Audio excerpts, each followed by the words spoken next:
Imagine myself cutting his hand. Gusto ko tanggalin yung ulo niya ba?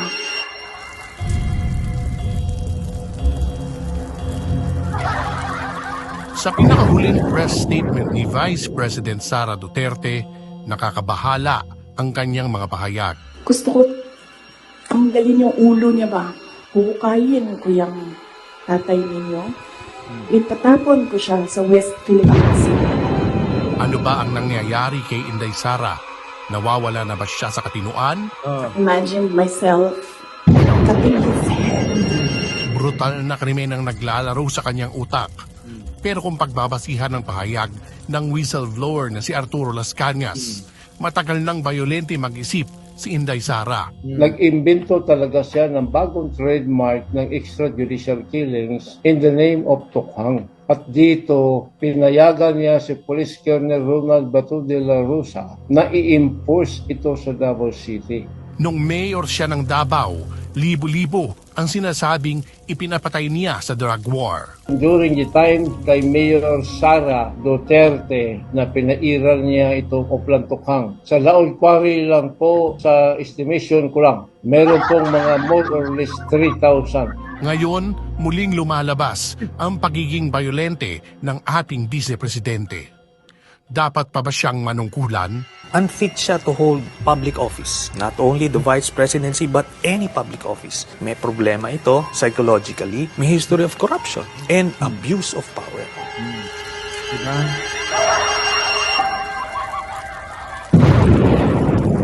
Lahat problema kay Sara. Mental health. Putik na yun. Magkaroon ka na ng sakit, wag lang yung no? Sakit sa utak. Mental health, corruption. Ako. Grabe, no? Kasi iba talaga. Ito ba, kayo ba? Kayo ba naniniwala na nagpapanggap lang o nagbabaliw-baliwan itong gaga? Tandaan nyo ba? Kung kailan nagsalita yan patungkol sa West Philippine Sea? Di ba wala? O ngayon meron na.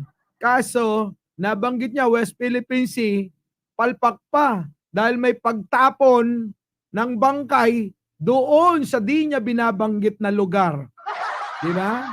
Ipinasabina ng komite sa Kamara ang 6 na opisyal ng Office of the Vice President na no-show sa pagdinig kanina. Doon lumabas ang Ito ang problema kay Sara, no show lagi. Pero nyo, ang gagawin ni Sara, mga kababayan, hindi yan dadalo sa mga imbitasyon, sa mga hearing, ganyan. Kasi nga bobo, madaling mahuli at madaling mapaamin. Kaya ang advice sa kanya ng kanyang butihing advisor, butihing advisor no? Wag ka nang sumagot. Pag dumalo ka dyan, wag kang sasagot. Ganon. Paulit-ulit lang yung sasagot mo. Hanggang mainis sila, ganon. Ngayon, siyempre, Senado yan. No? Alam na nila yung karakas ni Sara, Di ba? Kaya, iniisip niya, Green Villas, di na lang ako dadalo. Mona Mascarinas, di ba? Kaya hindi yan dumadalo. Ang problema ito. Pag hindi siya dumalo, gagawa ng eksena para mabaling yung hearing na ginagawa at investigasyon na ginagawa patungkol sa kanya. Ganon. So ngayon, akala niya naman makakalimutan ng tao yung mga hearing at mga nadiskubre sa Senado. Hindi niya alam. Doon naman talaga tayo nakatutok. Ang alam niya lang, gagawin ko to. Sasabihin ko to. Press ko na ko. At kung ano-ano sasabihin ko. Para kayo hindi panoorin. Ako lang ang panonoorin at ako lang pag-uusapan. Ganon ang style niya kaya lang hindi naman tayo tanga. Nakatutok tayo doon sa mga issue niya. 'Di ba? Yung sa kanya, ginagawa na lang natin katatawanan, 'di ba? Bakit? Wala namang kwenta. Kasi kapag naniwala pa tayo dyan sa pinagsasabi niya, abay wala nang hangganan. Ang katangahan nating mga Pilipino talaga. Nakatutok live si Ian Cruz. Ian? Yes, Mel, sa pagpapatuloy nga ng pagdinig ng House Committee on Good Government ay binusisi ng mga mambabatas ang ukol doon sa mga nirentang safe houses ng Office of the Vice President na ginasusan ng milyong-milyong piso mula sa confidential funds. Oh, ng milyon piso mula sa confidential fund niya. Alam nyo, sa totoo lang mga kababayan, Samuel Ignacio, Manuel Sumang, si Cañete, Lorio Suntao, ito yun, Perla Simpuego, Mama Star Talk. Oh. Alam nyo, dapat talaga tanggalin na yung confidential fund na yan. Yung mga yan na hindi natin nalalaman kung saan napupunta. Oh, dapat ang presidente na lang ang matira na magkaroon ng confidential fund. Bakit? Kasi kailangan niya talaga yon. Vice Presidente, anong gagawin mo dyan? Di ba? O ayan, nakita nyo kung anong ginawa. Tapos, nagmamalinis ang gaga. Sana, inasikaso mo na lang, Bongbong Marcos, ang coke float, spaghetti, coke float tuloy. Ano ba yon? Yung mango float at saka spaghetti na ihahanda sa Pasko. Inang-ina, Sara, abay hindi ka na nahiya.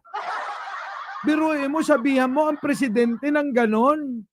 Pero ikaw itong mandurugas ng pera ng bayan. Di ba? Ang kapal na mukha. Biruin mo. Bilib na bilib talaga ako kung paano niya nagagawa na mabaliktad yung siyang mismo ang totoong magnanakaw at gumagawa ng inaakusa sa isang taong napakagaling magserbisyo at walang tigil magtrabaho. Sa pagdinig ng House Committee on Good Government kanina, lumalabas na nagbayad ang Office of the Vice President ng 16 million pesos para sa paggamit ng 34 na safe houses sa loob ng 11 araw noong 2022. Ang kada safe house, binayaran mula 250,000 pesos, 500,000 pesos at may dalawang 250. Kalahating milyon ang bayad ng idol nyo. Di ba? Kalahating milyon ang bayad. Okay.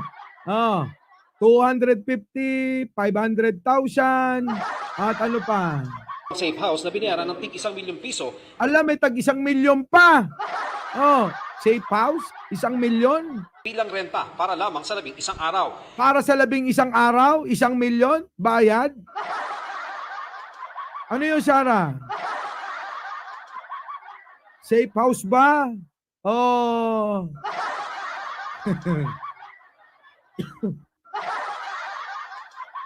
Safe house ba talaga o ano? M-Place. Ano yung M-Place, Boss Mike? Baka sabihin nila yung M-Place condo dyan sa may dyan sa may Mother Ignacia ba yan? Grabe, no? Baka M-Place. Ano yung M-Place? Alam nyo kung ano yung M-Place? Alam nyo? Grabe kasi mga kababayan. Pero mo 1 milyon sa loob ng 11 araw. 1 milyon yun 11 araw. So, ano yun? Pwede ka nang bumili ng pag-aari ng sarili mong di ba? Dapat ang ginawa na lang ng gobyerno, bumili na lang ng sarili. May pag-aari pa, hindi pa nawalan, 1 milyon, kaduda-duda yan, mga kababayan. Kaduda-duda. Kaya ako nagtataka talaga. Kasi naiisip ni Sarah kung paano mangulimbat ng pera. Di ba? Tapos ngayon, ang itsura niya, parang totoo yung hinala ko. Nagbabaliw-baliwan na. Para matakasan yung mga problema niya, mga kaso niya. Ay nako, sigurado shoot sa banga to eh. Ano sa tingin nyo mga kababayan? Nagbabaliw-baliwan o nagpapanggap lang dahil sa katakawan ng Boss Mike ng kwarta? Oh. Tinanong tungkol dito ang Commission on Audit. Para sa 11 days, yung 500,000 para sa isang safe house. Yes, Mr. Chair. Now, if I asked you, Ayan na, Yung mga tao mo, Sarah, kumanta na, Ha? Yung technique na bise, technique at bise, lante. Ano? Ayan, mga tao ni Sarah yan. how much would that be per day para sa isang safe house? Magkano? Napapangiti pa, Ate, hindi ka ba nagkaroon dyan? Baka naman inabutan ka rin ng sobre. Nino, Boss Mike, ni Sarah. Diba? Mr. Chair, it would amount to 45,000 something. 45,454.55 per day. Ano po kayang klaseng safe house ito na 45,000 per day? Oh, yeah. Diba, no? Diba, Maria Bagtas, 45,000 isang araw. Yung kondo ko doon, nando doon pa sa magandang lugar. Ang upa, 40 mil lang. At isang buwan, hindi isang araw. Sharas, dapat sa akin ka na lang umupa. Di ba? Shara, sana sa akin ka na lang umupa. Lahat nung... Say, boss ka. Lahat nung pinapaupahan ko, sana ikaw na lang umupa. Di ba? Rental. Samantalang yung mga ibang magagandang lugar, mas mura pa kaysa rito sa 45,000. Could you give us an idea of that? Mr. Chair, we do not have information on... Yun lang mga kababayan Wag na nating COA ba yan? Sa COA. Eto, Lina Manuel. Eto wag na nating masyadong pagkaisipin. Dito na lang tayo sa 45,000 isang araw. Diyan maliwanag na talagang meron talagang ginagawang kalokohan di ba? Tama, ito yung taga-COA na hindi makasagot nung nakaraan. Ha? Sabi ni Bebok. Ano sabi ni Bebok? Hindi nagbabaliw-baliwan kundi talagang incapability na umupo bilang Vice Presidente.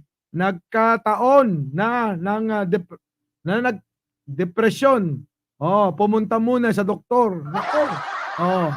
Diba? Samot-sari na nga ang mga opinyon ng mga tao.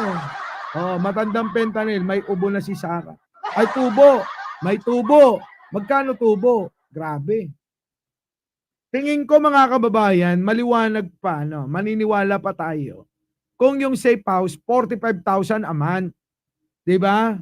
Kaso, mga kababayan, malabo na 45,000 a day 45,000 payag ako, di ba? Kasi meron naman talaga nun. Medyo mas mahal pa ng konti. Pero mga kababayan, safe house lang. Ang daming-daming murang ganyan.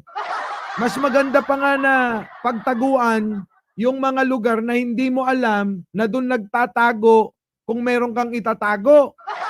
Kaysa naman doon sa mga magagandang lugar na halatado. Di ba? Kung ako tatago ko sa squatter yan the safe houses. Kinuha ng OVP ang pondo mula sa confidential funds ito, bahagi ng kontrobersyal na 125 million na pondo na ginastos ng tanggapan ni Vice President Sara Duterte sa loob lamang ng 11 araw. Acknowledgement receipts lamang ang isinumite ng OVP sa Commission on Audit bilang patunay kung paano ginamit ang pondo. Ayan na yan. Diyan na yan mga kababayan. Buko na siya Bistado na si Sara mga kababayan. Wala na. Bisto na natin yan. Talagang magnanakaw yan. Di ba? Magnanakaw talaga si Sara mga kababayan. Buko na O ano pa? Di ba sa DepEd? Kita nyo naman. Ang daming anomalya rin. Bakit? Para hindi magsalita yung mga tao niya, abay abot na sobre, laman, pera.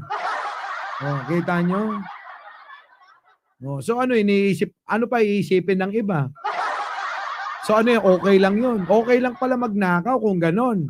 Kung okay lang ang magnakaw, mga kababayan, main moss, sa susunod na panahon, ang uupo uli dyan, ganun din, magnanakaw din. Diba? Magnanakaw din. Ha? Sigaw na sigaw ang baho, sabi ni Miriam Francisco. Diba? Strategy ni Sarah para makalusot mga akusasyon. Di makalusot ang mga akusasyon sa kanya. Ibang klaseng abogado. Tama. Diba? Eto, tingnan nyo nga. Di sila ganahan siguro sa kuha. Tingalig di sila ganahan sa kuha. Tingnan nyo pagmumuka. Diba? Tingnan nyo pagmumuka ni Sarah. Diba? Lakihan natin, Boss Mike. Tingnan nyo pagmumuka. Di sila ganahan siguro sa kuha. Tingalig di sila ganahan sa kuha. Ano ba yan? Nagtatanga-tangahan o talagang tanga? Nga na mo ginong mga insecure. Sino ang insecure, Sarah?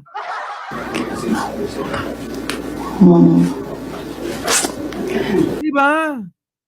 Abay, talong-talo pa nung anak nyong bunso ito eh. Yung pabebe ba? Yung nagpapabebe? Sarah, ano ba talaga? Puta, kung ganito magiging presidente, mga kababayan. Abay, magkanya-kanya na tayo. Kalma. Baby, kalma. Huwag mo naman akong bigyan ng dahilan para tapihan ka. Diba? Mga kababayan,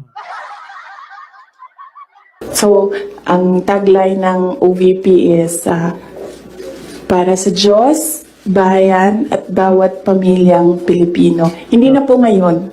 Tingnan nyo, para sa Diyos, bayan at sa pamilyang Pilipino. Pero ang pera, kinukurakot mo. Kalma. Baby, kalma. Huwag mo naman akong bigyan ng dahilan para tapihan ka. Diba? Sige, tuloy. Starting today, ang tagline ng OVP is Drag Me to Hell. Manang-mana sa tatay, di ba? Banggit na banggit yung imperno. Ganon din yung tatay eh. Yun din lagi lumalabas sa bunganga. Diba, Tita Ning? Oo, paring Red, sa lato ng mga bagong dating. Oo, alam ko naman, yung mga iba dyan. Ka-Warrior TV, yung mukha ni Inday parang yung nasa horror movie na smile. Talaga? TGRK, oo. TGR 2024. Catherine, nandyan na.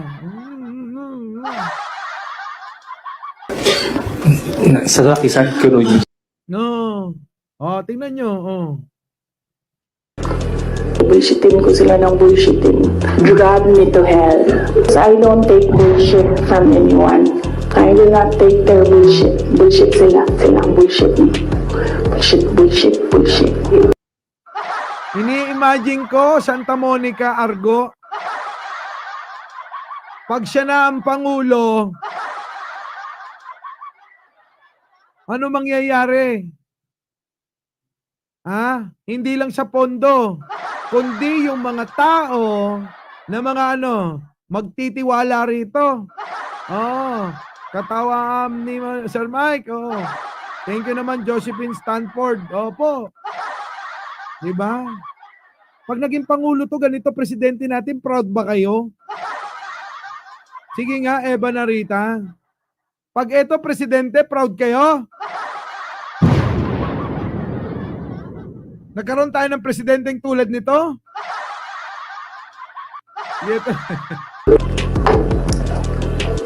Gusto ko, ang galing yung ulo niya ba? Kita nyo? Utak kriminal talaga. Sa bagay, may tatago pa ba? Talaga namang may issue sila na utak kriminal. 'Di ba? Ang pamilya nila utak kriminal eh. Mamamatay tao talaga eh. Oh. Magtataka pa ba kayo diyan? And I will call bullshit. Kung bullshit siya, sabihin ko sa inyo, bullshit talaga yan. They can drag me to hell. Pagdating nila dun, ako pa rin yung presidente ng impyerno. Kita nyo? Gusto mo pala maging presidente ng impyerno eh. Kaya mga kababayan, huwag na kayong magtaka kung sa isang araw nagbigti na si Sara. Oh, kalma. Baby, kalma. Huwag mo naman akong bigyan ng dahilan para tapihan ka. Sa mga gustong sumama sa impyerno, yung mga gusto maging presidente siya, kayo'y malayang malaya. Oh, kalma. Baby, kalma. Huwag mo naman akong bigyan ng dahilan para tapihan ka. Diba? Sino? Taas ang kamay. Press 1 sa mga gustong sumamat maging presidente nyo si Sara sa impyerno. Ayan, si Isha. Isha, sama ka ba sa impyerno daw? Doon daw siya magpe-presidente. Oo. Ayan, pakinggan mo. Oh. Kung bullshit siya, sabihin ko sa inyo, bullshit talaga yan. They can drag me to hell. Pagdating nila dun, ako pa rin yung presidente ng impyerno. Oh. Di ba? Di ba? Oh, mga DDS, sumama na kayo ha. Baka mamaya, pag nakita namin kayo, nagko-comment pa dyan. Aba, mga taksil kayo kay Sara. Hindi nyo sinamahan. Dapat samahan nyo. Para naman makita niya ang pagiging loyal nyo. Bilang tawag nyo sa sarili nyo, Duterte diehard supporter, ina nyo. Our beloved Boss Mike Cervera.